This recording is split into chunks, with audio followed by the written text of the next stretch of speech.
Okay, everyone, welcome to our virtual field trip of Kevin and Renee Gamble's farmhouse out here in beautiful Watauga County, Beaver Dam Road. Kevin's got an old late 1800s farmhouse, a barn, a beautiful garden thanks to Renee. And we're here to take a tour of their PV system, which is a great example of a multi-mode system that can act as grid tie with the battery backup for their critical loads. So thanks, Kevin, for having us. Absolutely, my pleasure. Well, let's just talk about the exciting part here first, the PV array. Yeah, so let's see, we got this installed last April, so we've had it about 18 months now. We've got 18 panels, I don't remember, 300 watt panels, so it's a 5.53 kilowatt system. The racking is kind of unique. So we worked with Collaborative Solar, so some of you may know Landon Pennington. His crew, Brian Revel, came out. So we originally wanted, ideally to have the panels on the house, but due to the fact that our house is super old, we have no solid sheathing on our roof at all, and it's going to need repairs down the line. We figured that was probably not in our best interest.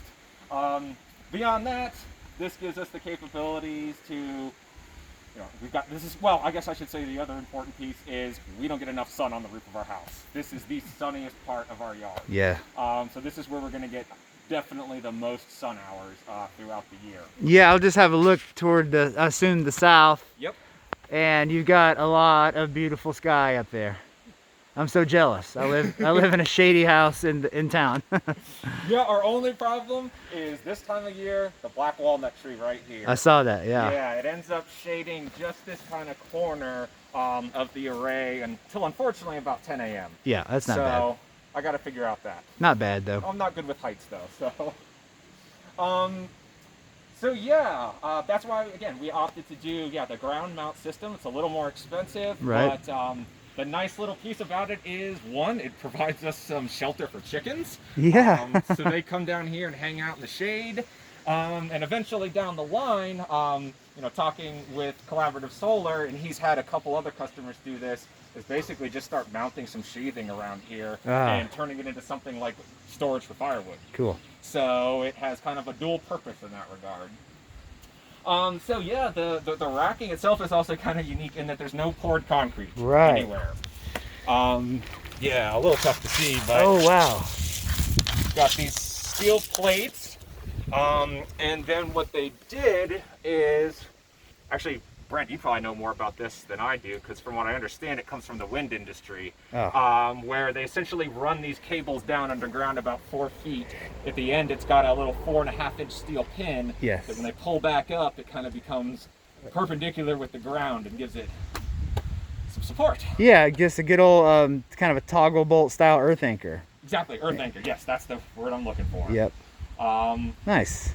So yeah, fingers crossed. So far, we haven't had any problem with wind. Yep. And you're using 345 watt Canadian solar modules, 72 cell, I believe, modules. Yeah, very, very cool. So, yeah, I mean, those are the panels themselves. Okay, I'm gonna pause it there. Okay, let's step into the barn and have a look at the Outback Skybox inverter. Yep. The multi-mode battery-based inverter from one of the newest products, I believe, from Outback Power. It is, yeah. And in terms of a hybrid system, giving us the ability to charge our batteries, power our loads, island, and sell to the grid, it's been nice. There's some quirkiness with the software, but we've been working through it. So I guess to give you just kind of a quick tour of the equipment we've got. So, we've got the buried line coming in from the solar itself, comes up right here into our inverter. Actually, we can open that up. Nice. So we've got, our DC disconnect here on the right. We've got our load switch here, generator, which we don't have one, but if we had one, we could tie a generator into this as well. Got our grid and then our batteries. Nice. And so our batteries, I guess might as well show those here, right here. So these are Outback as well, PLRs.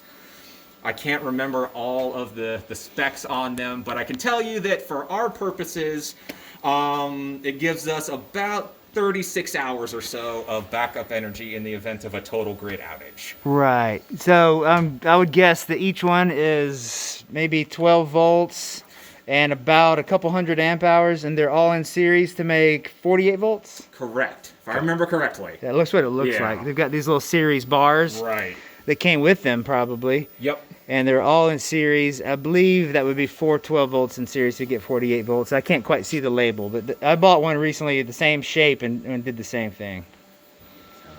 So yeah, I mean, the really, I think, nice thing about these batteries and what sold us on them is that we were not really interested in a lithium system just due to the fact that we don't use that much electricity overall. Perfect. And so we wouldn't be drawing it down anywhere near enough or as often. And the nice thing about these two, the way Landon put them is they're sort of like apocalypse batteries. They can sit, their shelf life's about 18 months, they'll hold the charge. So that kind of fit our needs. Yeah, these sealed lead acid batteries, I believe these you said were solid carbon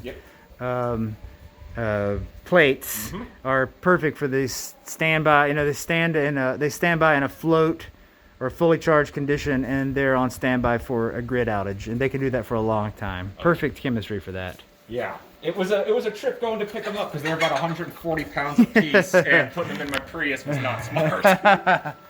And so what's happening right now with your system that you can tell from your readout? So, yeah, this is our little panel here. So we've got our solar on the far left. Looks like we're currently producing 4.9 kilowatts. Nice. Of that, we're selling 4.5 of it, 4.4, to the grid. We're powering about 300 watts inside the house. The system itself is self-consuming. I think it's 200 watts, which is a lot for an inverter. Right. Batteries are fully charged. Yep. And then you can kind of see our lifetime there. We have produced, looks like 8.5 megawatt hours. Cool. Since last April. Last April, got it. Okay. All right, now let's come over here and see Kevin's backed up loads panel.